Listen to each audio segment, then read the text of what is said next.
It's me, Eve Sturgis. This is my podcast, Everything's Relative. And yes, truthfully and technically, it's called Everything's Relative with Eve Sturgis. But that is so awkward to say for me. So this season, I would rather just call it Everything's Relative, if that's all right with you. But yes, if that's what you were looking for, this is it. This is Everything's Relative with Eve Sturgis. I like to call it Everything's Relative. Anyway, welcome to this podcast, whatever it's called. And here's what happened to me. I found out that the man who raised me, who I called dad my entire life, was not actually my biological father. And then I found out that this is happening to people all the time, like every day, in every part of the world, to people from all walks of life. So I was like, I want to talk about this. So here we are. A lot, like a ton of people are having these life-altering, shocking DNA discoveries, a lot because of mail-in DNA kits. But it's not everyone. I found out because someone called me on the phone. Ryan, who I talked to in today's episode, found out because his brother made a comment, and Ryan couldn't quite stop thinking about it, so then he went to his mom. So one thing I think we all wonder about, for those of us who did not do a mail-in DNA discovery, is the timing of these, moments. I don't know what to call them. These one small moments in time, these offhanded comments that someone makes, or a phone call that someone happens to answer, and just wondering the way that their understanding and trajectory of things can change so much on a dime. And if it was ever going to change, or if it was really that fragile, or anyway. Ryan came to me through the world of adoption support. He knows someone who encouraged him to reach out to me, and I love it so much when that happens. Someone trusts me enough to recommend to their friends to talk to me. And this friend was Ryan. He is from Scotland, and talking to him was a complete delight. I don't know about you, but I fall into the category of American people who feel completely enamored by accents. Ryan's Scottish accent, some might call it a brogue.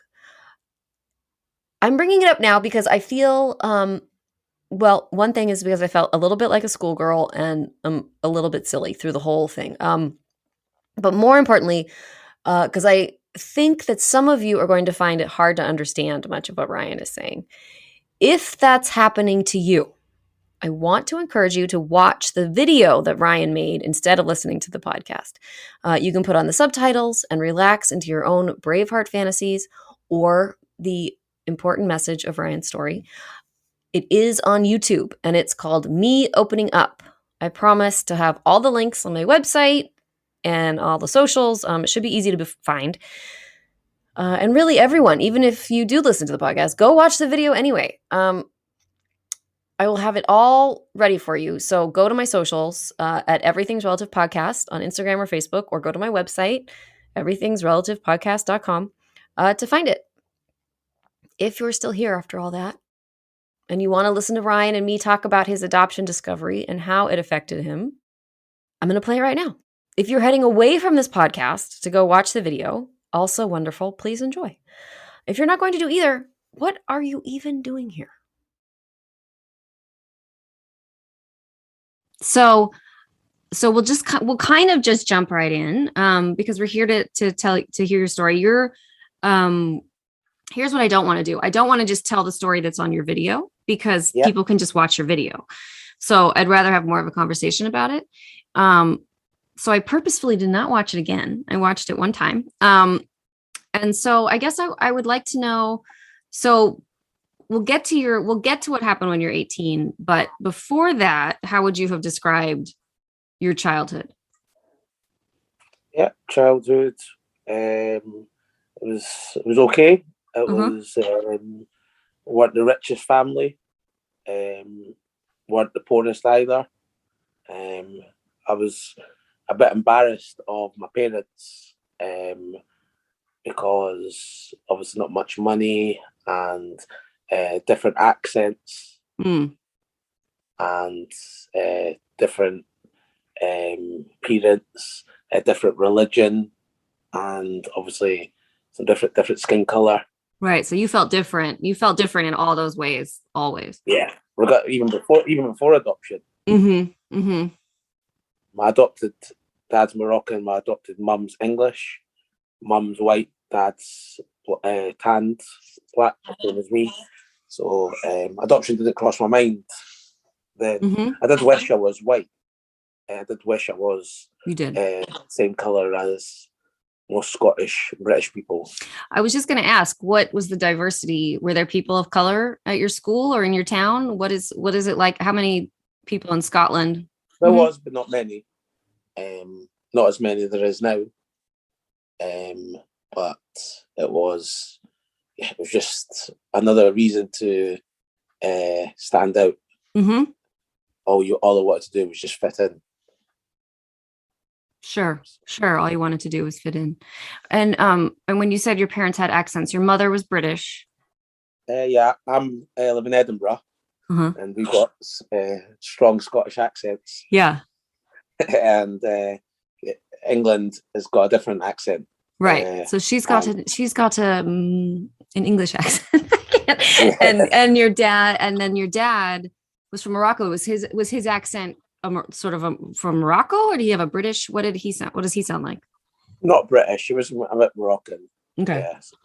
And it was just, it wasn't typical Scottish, like what most of the friends were. Obviously, yeah. So it was just. Did you play sports? Did you have siblings? Yeah, I got an older adopted brother and sister. Okay. But there's a big age difference. I think they're 15 years older.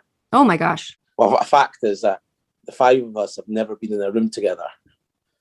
Me, my brother, my sister, and my mum. My dad. We've never been in a room together in life. Wow, really, Ryan? Don't think that will ever happen. Yeah. Wow. I was kind of even though I have a brother and sister, I was kind of brought up an only child. Mm-hmm. And I liked sport, and I was quite a quiet child compared to what I am now. I was very nice, and at times I could be very destructive and like a brat, and I was going to get my own way. I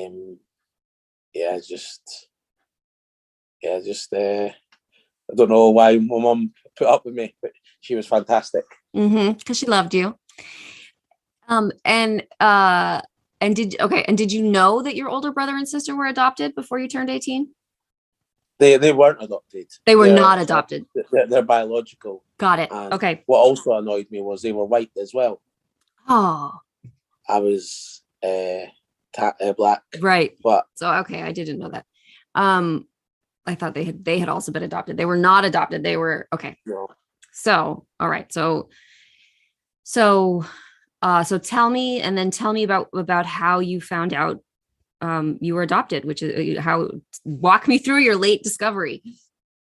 So the parents' relationship wasn't very good. Every year it was getting worse and worse. And the adopted father, he's a bit religious, and his religion came first. And we didn't kind of follow down that path. And they got divorced. And we moved away, me and my mother. And when I was 18, just before I was 18, my brother was hinted to me, you need to speak to mum and find out she's got something to tell you. And I always felt there was something odd about me, but because my dad was Moroccan, I'm Moroccan, I would also lie and say that I was Scottish. So when I was growing up, I was ashamed of that shamefulness. I would just lie. I was ashamed of my name, I was ashamed of my skin colour, ashamed of my nationality, ashamed of my dad's religion. Spoke to my mum and she told me the truth. She wrote me a letter. She was staying in England at the time. And my world just came crashing down. I was in floods of tears. I ran away. And when I got back, I just didn't speak booked a flight back up to the place I grew up, and stayed with a friend, and then got a flat and lived on my own for the next 13 years. When that happened, I just vowed to never talk about that again, and never told anyone, kept it a secret. And I was ashamed. So much shame. I mean, you've carried so much shame since you were little. Like, it's interesting and sad. I'm not into it. But it's very interesting that you had so much shame because of your skin color, because of your accent, because of your dad, and your dad. And then the adoption, that was a nail in the coffin. And then you lose your dad through the divorce. I mean, you don't lose your dad, but that's a breaking of a family, kind of, right? And he wasn't really there emotionally, and he just became like an enemy. Right. And then you find out that you're adopted, which is this. Makes you think like, that's the reason why there's no connection. And everyone turns out to be black and white now. Who do you trust? Right. But my adopted mum done that out of love. And I understand why she done that. And she wasn't given much guidance. So obviously she came to the Moroccan orphanage. She picked me out of a line of babies. They were all crying, badly dressed. My dad says, we're not getting a girl, getting a boy. First one we pick, and that's it. So my mother's, she picked up, the first one she picked was a girl. So the next one she picked was a boy. And so that's just, in my mind, I'm like, well, that's chance. I need to be something special. I only found out about this this time last year. Wow. So I only started. So I found out about 18. I just, no more questions. I would just ignore that. I'm 18-year-old. I'm going to go out and party with my friends and enjoy my teenage years and my early 20s. Lock it up. That's where I found drugs and alcohol. I had a great time, and also had a terrible time. They do that. Those drugs and alcohol do that. Yeah, so that was my escape, and I'm just trying to travel and go on holidays and block my friends or my family. I pushed my adopted family away. Did you know at the time that you were doing that because you were upset about the adoption trauma, or did you just think, were you not thinking about it that deeply? No, I wasn't thinking about that deeply. Because as the years went by, I think when I was like my late 20s, that's when I started thinking, I can't keep this secret up anymore. And you never told any of your friends? No one, no. No one. I think I told my first person in 2018. So that was when I was drunk. It was a girl, and that's 3 years ago. That's only 3 years ago. Yeah, so like 10 years later, I told my first person when I was drunk, because we were having heart to hearts. In the morning, I regretted it, and I was all anxious and just been like vulnerable, and I was not in a good place. You know, you think, oh, you've told someone you should feel better. No, I'm panic. I told another girl the next year, 2019, same situation when I was drunk, and the same feelings. And then it wasn't until I opened up to the doctor in May 2020, after lockdown started and COVID started. It started around March in the UK. That's when I was, I just decided I wanted to deal with my adoption. I decided to stop drinking drugs so I'd have a clear head, deal with my adoption, do it for a year. Well, no, I didn't plan it. I planned to stop drinking drugs while COVID was finished, and I thought it would only last 2 or 3 months. I mean, that's the easy agreement. Yeah, for a little while there, we thought COVID was just going to be like here in LA, we thought it would be 2 weeks. That was killing me beforehand and over the years, not telling anyone. And the reason I came out with my story is because it was killing me. and I want to help people to speak up, because keeping secrets like that, keeping secrets in general, for me, I believe it was really damaging, and I wish I was brave enough to speak up, because when I did speak up, big weight off my shoulders, and not don't have anything figured out yet. I'm still winging it, but I'm trying, and the feedback I got from my story was fantastic, and helped a lot of people. And I'm just trying to push on and keep on helping. And it was just. So I understand when people say to me, "I couldn't tell my story," because if you asked me 2, 3, 4, 5, 10 years ago, "Oh, do you want to tell your story?" I would have just put my wall up and ran away as fast as I could in another direction.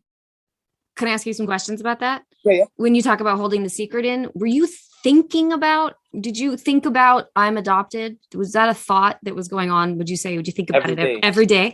Okay. I'm an overthinker. So every day. Every day adoption's on my mind. Okay. Every day I feel upset. Every day I feel lonely. Every day I feel worthless. Yeah, isolated and worthless. Yeah. And my choice to be alone, and I push people away.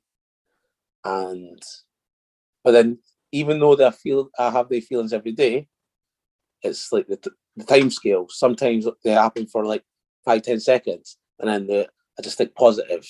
I'm understanding the feelings are always going to be there, but then you just need to look on the flip side of life at what good things I do have and how to push forward, and just try to make the best out of it. Even though it is sad thoughts, they do pass, and then try and concentrate on the happy thoughts. Right. So I think one of the things I think is really interesting about your story is that you're young.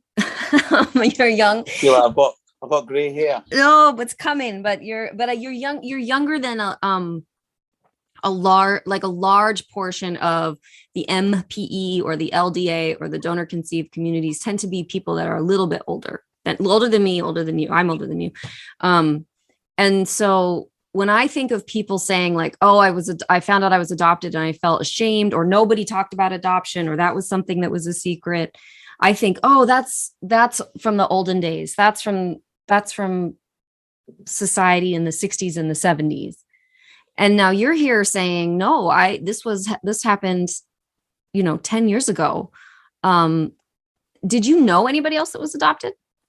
No, I meant no. So I felt alone. Yeah. In your whole life, like there wasn't any other kid in class that was like openly. I think I may have heard like bits here and there. I don't know the statistics. I don't know if we're like 1%, 5% of the population here in the UK or in the world. I don't know. I think I've seen the figure 5% of Americans adopted, which is quite small. Do you think that part of that is, and you tell me, because I don't know very much about Scotland, I'll be honest. Do you think that was partly a societal cultural thing that was making you feel like adoption was something that was not good? Or do you think it was all a personal thing? Just personal, like as soon as I told I'm adopted, I felt isolated. Like I'm in this world alone. Blood meant everything. So I just automatically thought, if you've got family, you are more happier than me. If you are blood related, you're more happier than me. And now, over life experience, family is what you make it. But that my thought was, I automatically thought everyone was happier than me. I just had a dark cloud over me because I don't have any information of any of my family. I was an orphan, so I was left in Morocco. So that's like quite challenging.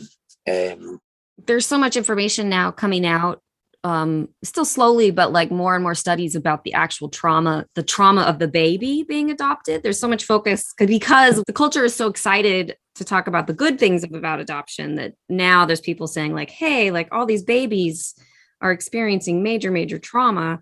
And for you to describe being an orphan in a lineup of little babies. Yeah. So my thought was, I was picked, so I need to be grateful. I'm thinking about what about the other babies? What happens if I wasn't picked? Would I be running? Most like everyone says, Morocco's a poor country. I'd be running the streets. Would I still be alive? And on my good days, I'm like, I'm going to do something great with my life because I was picked. Mm-hmm. And on my bad days, I feel worthless. I can't get up. A waste of a decision. And this is all just pressures I put on my own mind. And it's like I feel like I need to prove it to everyone that I deserve to be the one picked. Mm. And That's exhausting. With my overthinking mind, I'm creating all these scenarios. And yes, just and there's other places that have it worse. China, Mm-hmm. India, I don't know, Korea. There's lots of countries, and it was just that would always go through my mind. But Morocco's not like it's a language barrier, so it's not as if I've still not been back yet. But it's not as if I could just turn up and go speak to anyone. Right. Right. You can't just go you can't just go walk in and ask all the questions. Yeah, it's not just around the corner. Mm-hmm. Yeah, so you found out when you were 18. At the time or now that you're sort of working on yourself and working through this, do you feel like you wish that your parents had told you sooner, or that there was a better way to do it or a different way to do it? It had gone differently? From what I've read, is the most important thing is to tell a kid from the start. But I've known people who've told their child from the start and they can't deal with it, and even their child committed suicide, turned to drinking drugs. And obviously there's a fact that adoptees are 4 times more likely to commit suicide. But my belief is that it's better to tell the truth, and it's just the way you do it. Try and do it with a bit of empathy and come out to say it from a caring side, caring point of view. And it is important to tell right from the start.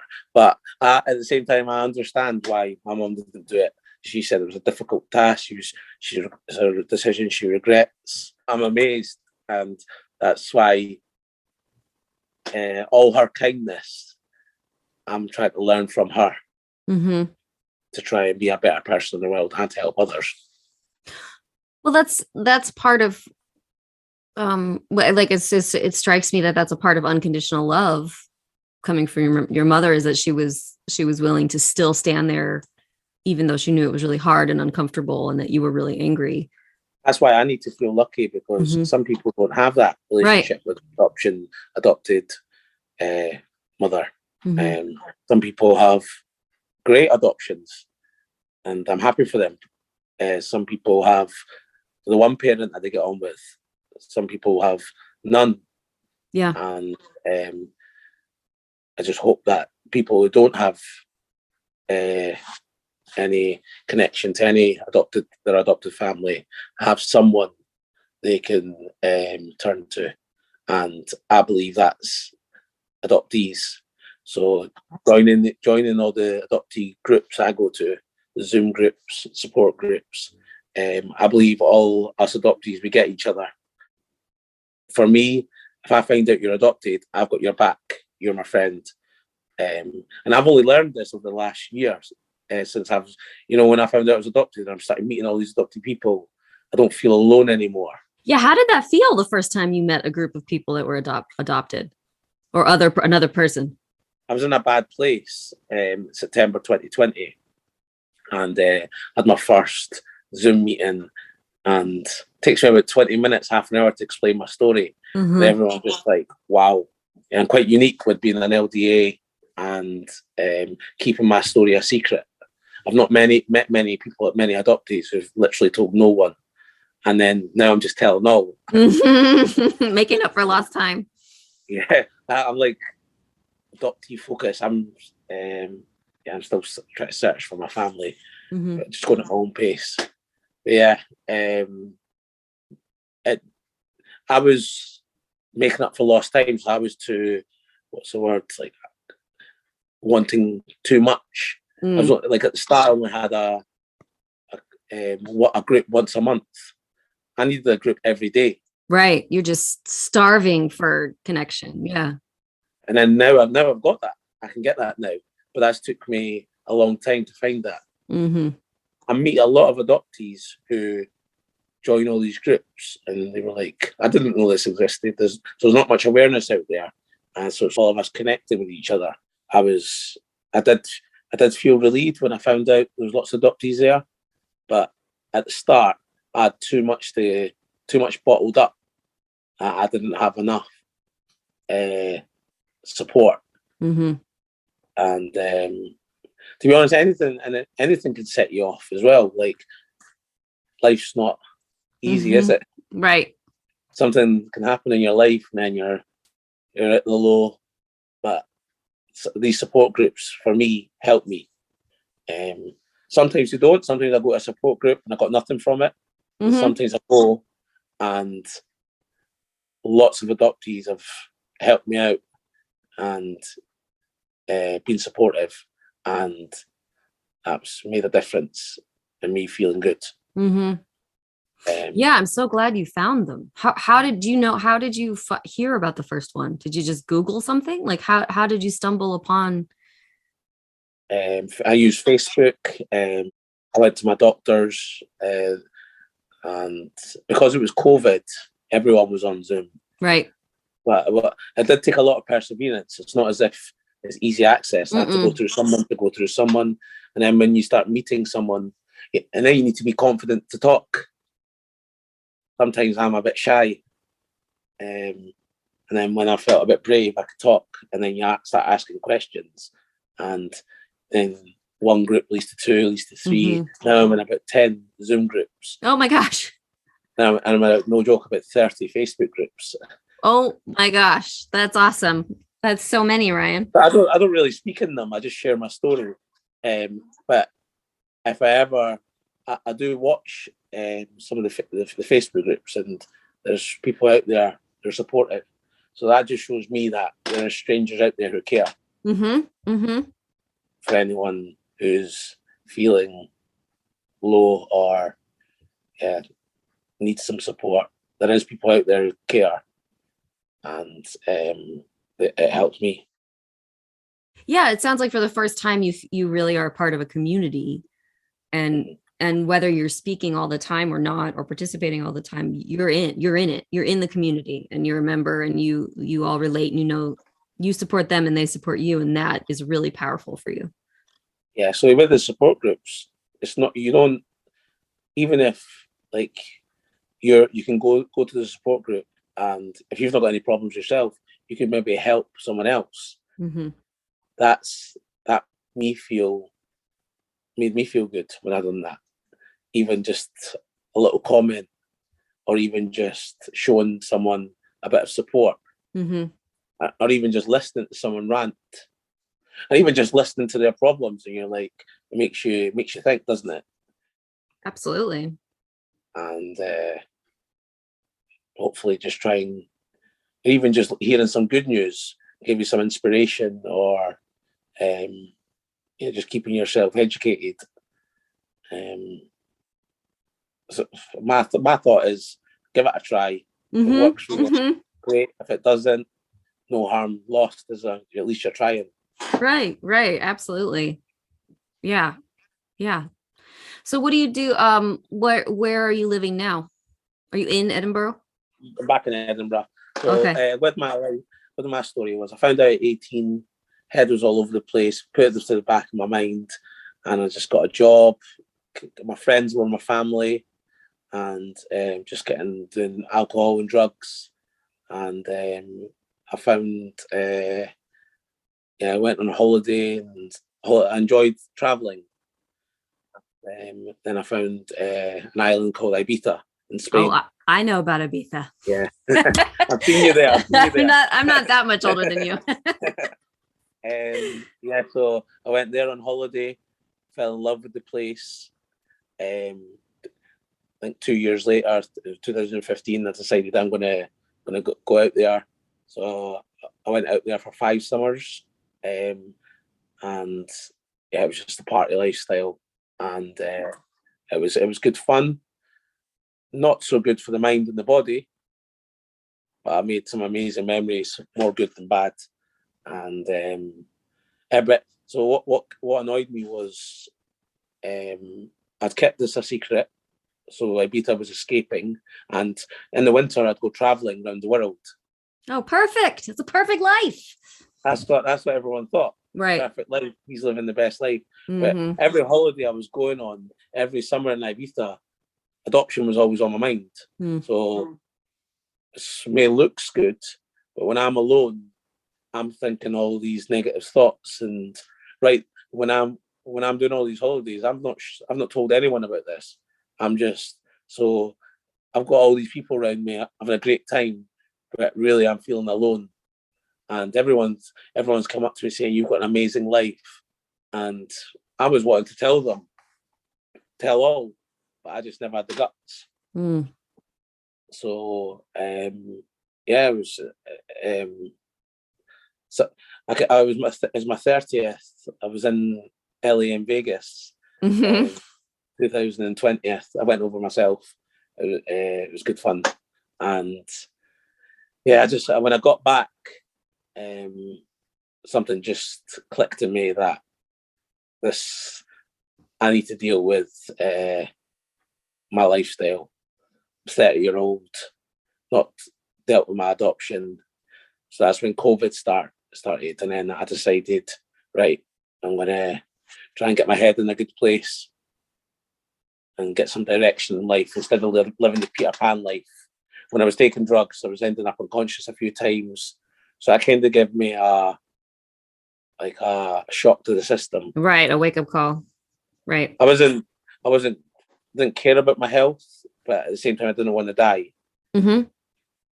But yeah, and I was kind of just living to 30 to see if I had if I could figure life out.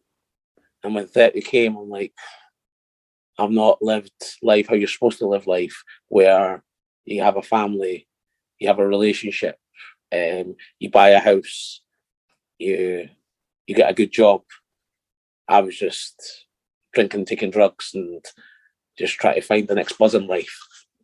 Yeah, well, yeah, and I don't know that you need all those things, but anybody needs all those things. But you felt you just were no longer fulfilled. Drugs and alcohol were no longer doing it. Yeah, you wanted to be grounded. Because when you drink and take drugs too much, it gets on top of you. You do silly things, make mistakes, and it's not sensible, is it? Right. No, it's not a sustainable lifestyle. Yeah, I'm all about trying to have that balance. Mm-hmm. As I said before, I've had the time of my life doing it on occasions, but they have made me feel at the lowest points in my life. Mm-hmm. And that's where I decided I wanted to change, and I reached out for help, and it's the best thing I've done. Mm-hmm. I'm so glad that happened. I mean, I'm so glad that something inside of you wanted change. But that was because of lockdown and COVID. When COVID started, I was just like, right, this is a sign. And most of the people I know, everyone just was drinking in lockdown, and I wish I did, but I was going through my own journey. Mm-hmm. That's where I was just like, if I'm going to get myself better, I want nothing to interfere. Well, that's so cool, because so many people don't do that, and also you are finding like fulfillment for yourself and a better life, but also this community. You're helping so many other people now. Yeah, in a new way, right? You're there for them, and you're part of this community, and you speak out. I've always helped my friends, and I was trying loads of things like yoga and meditation, stuff that's not even me. I was just giving it a try. And volunteering was one that I've always wanted to try. As I said, I was like, I'll do some volunteering. Never done it. Then when the opportunity came, I was like, you know what, go for it. And then I done it, and I done that for 6 months, and I loved it. And it was rewarding, and helping others helped me. It was just looking back on my journey. I've just seen how I've slowly taken steps to try and become a better person, and to help others. And it's not been easy as well, because when I never came out with my story until I think I told my first friend in, I think it was May year. May of this year. Yeah, so I told the doctors on May 2020. And then it took you another year to tell a friend. Another year to Scott's friend. So even though, another thing, so I'm staying off the drinking drugs for a year. Everyone's coming up to me saying, "You must feel amazing. You must feel great." I didn't feel great until I got my story out. And then I had a process where I was going to tell all my friends face to face. And then, I popped it online.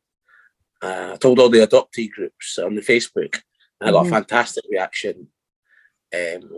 But see, before, I wouldn't join any of the adoptee groups in case someone I knew was in that group, put 2 and 2 together. Right. That's how paranoid I was. And now I'm in about 30 groups. So,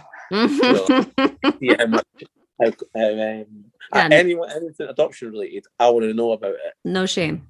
And I want everyone to know about it, adoptee wise, so they can network and have the resources, because everyone specifies in a different area, and one person would be benefit from speaking to person A, or person B, person C. So if they've got an issue, they can be directed to a person who can help them best.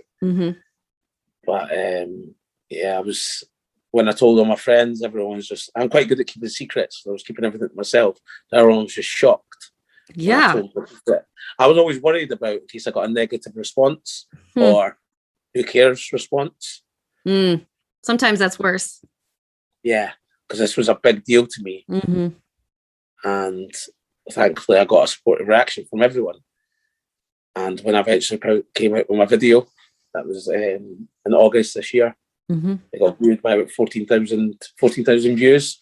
So I was, and then just all the messages of support, someone just putting a thumbs up or a love's heart to some people, writing 3 pages, telling me, pouring their heart out. They're the people I'm drawn to.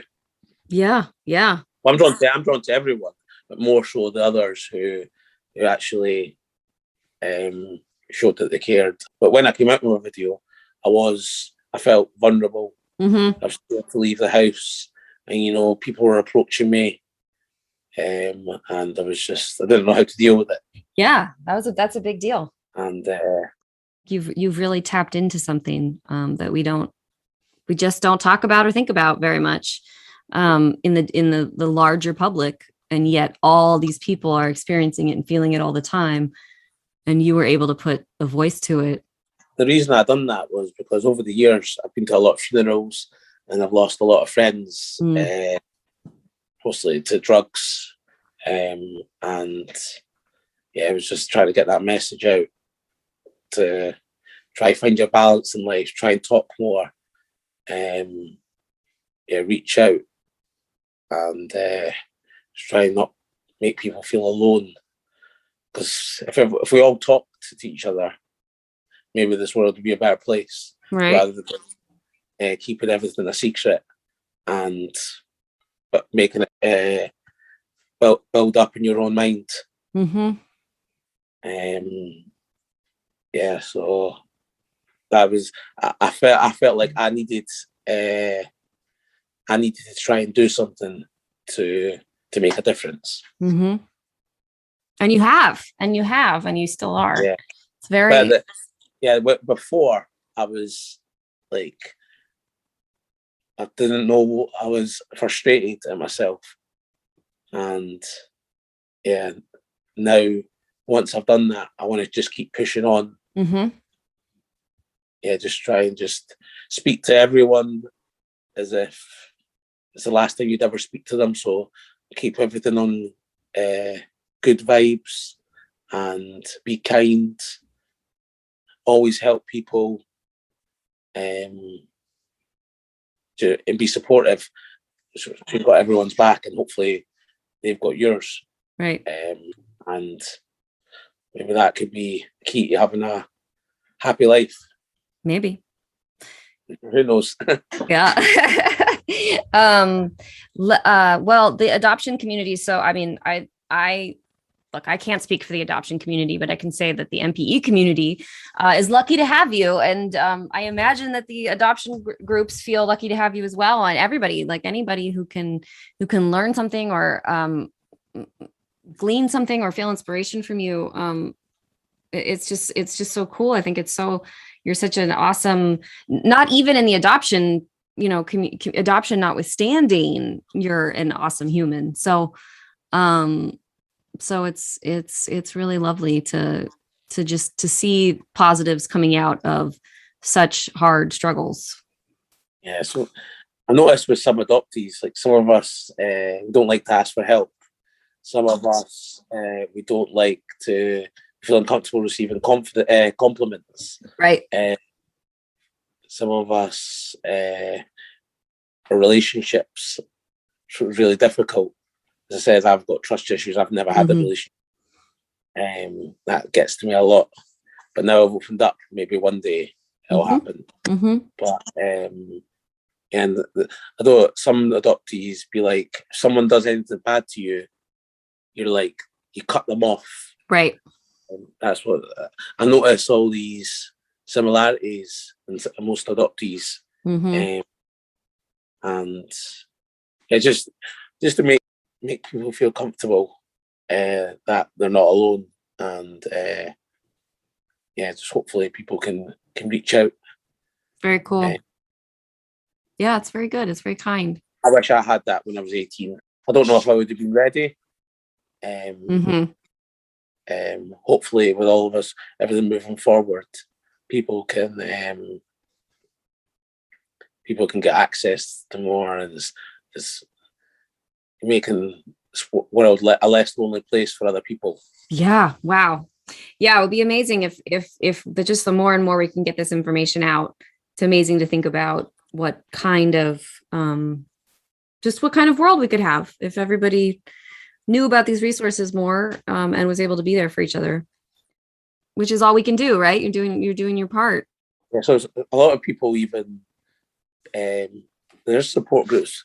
I think support groups are they do a lot for me, but even for like non-adopted people, if they can find someone, a support group, to whatever's happened to them, they're speaking to someone who's had a similar situation happen to them will help.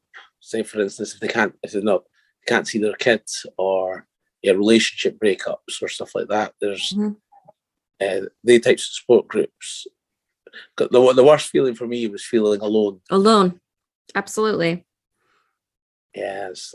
And thankfully now I know when bad stuff happens, you start to go down a rocky road. I find it easier to jump back up on the right path. Before I'd be all over the place. Yeah, but with support, you're developing resilience with community, which is so powerful. I will post, if you want to give me information to just some resources for adoptees, whatever that is, whatever you think are the best, the top 5 or the top 10 things. I will I'll put them up on the Instagram and the internet when this episode goes up, to make sure that anybody listening can go on there and find it. So for like what I want to create is basically we're all different. So adoptees, some people, even as people, some people like books. So what's the best books we can read that are adoption related? Podcasts. What's the best podcasts? Obviously you're one. And counsellors. In the UK, there's not many counsellors in that are adoption related. Right.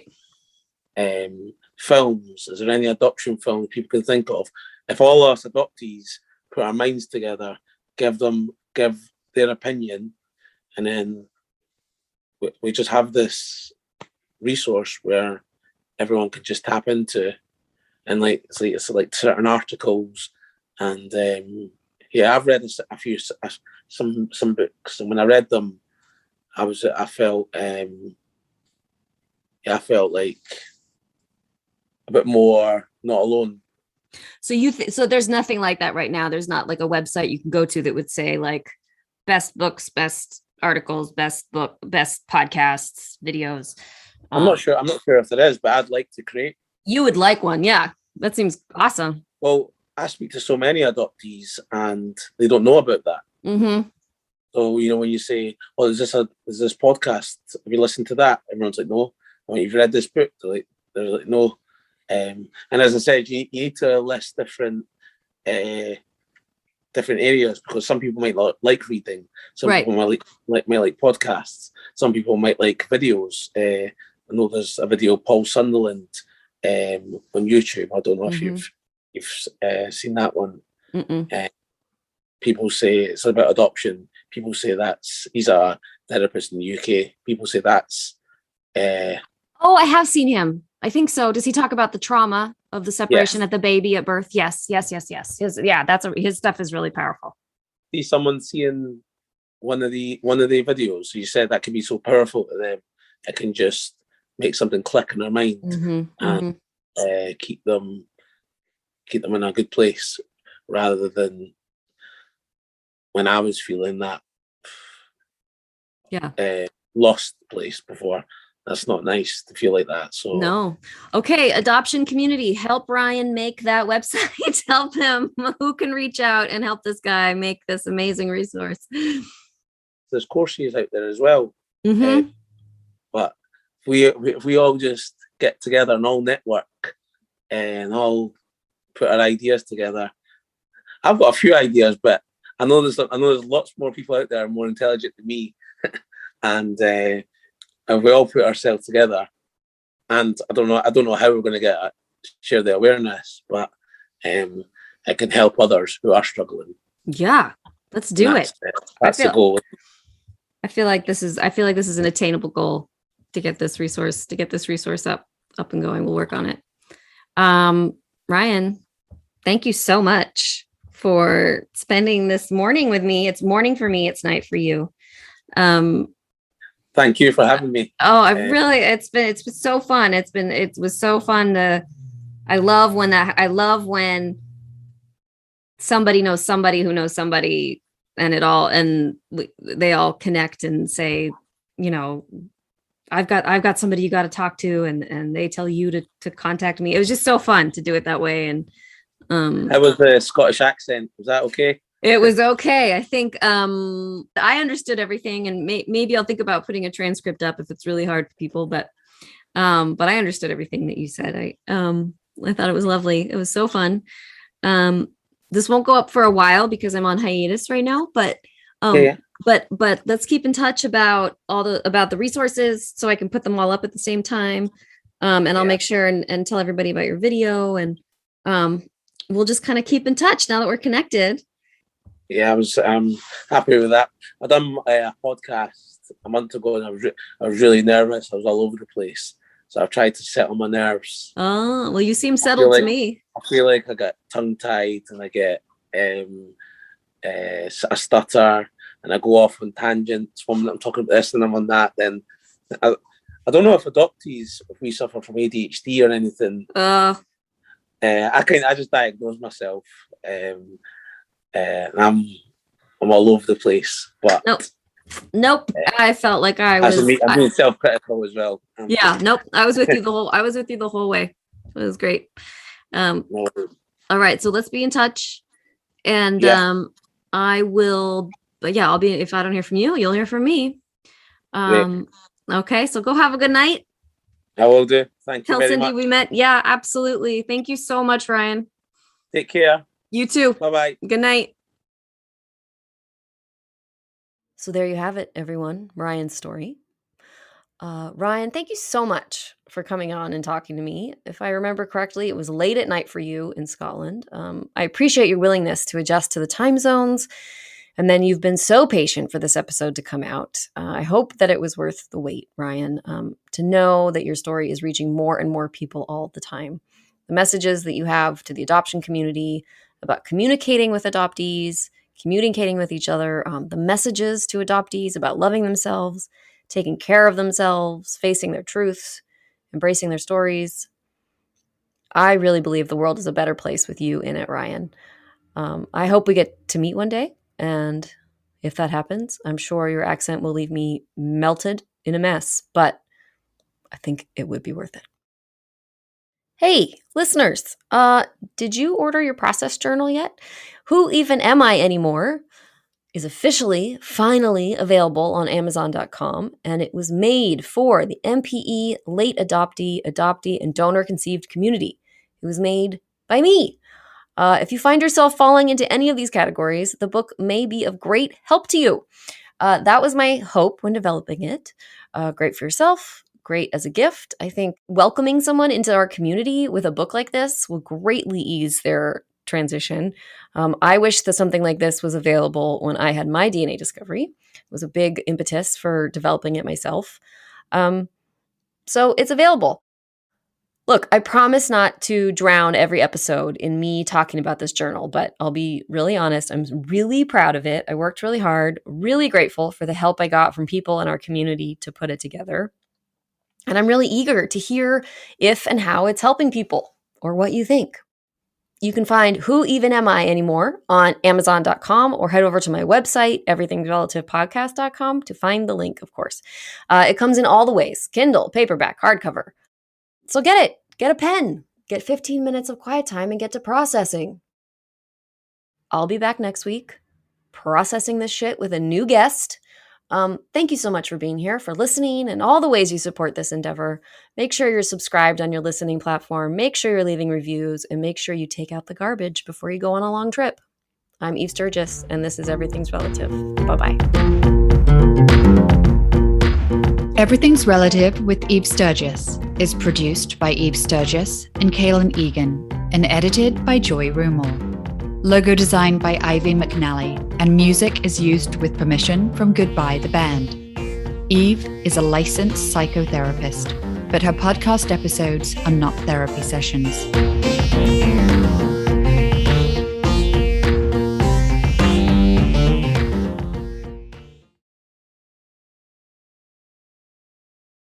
Ever wanted to hear the story of the time that Melissa Fumero from Brooklyn Nine-Nine's kid had a 2-hour-long tantrum that drove generations of their family to weep? Or maybe the story of SNL's Bobby Moynihan's kid, who found random pizza in a playground sandbox and ate it? If so, you should check out Why Mommy Drinks, a weekly comedy podcast where I, Betsy Stover, talk to interesting people like Richard Jefferson from the NBA or Rachel Bloom from Crazy Ex-Girlfriend about a time that their kids broke them down into a shell of their former selves, or maybe even drove them to drink, but in a fun way. If you have kids, this show will make you feel less alone. And if you don't have kids, you're going to be so glad you don't have kids. Listen on Campfire Media, Apple Podcasts, Spotify, or wherever you listen. Why Mommy Drinks.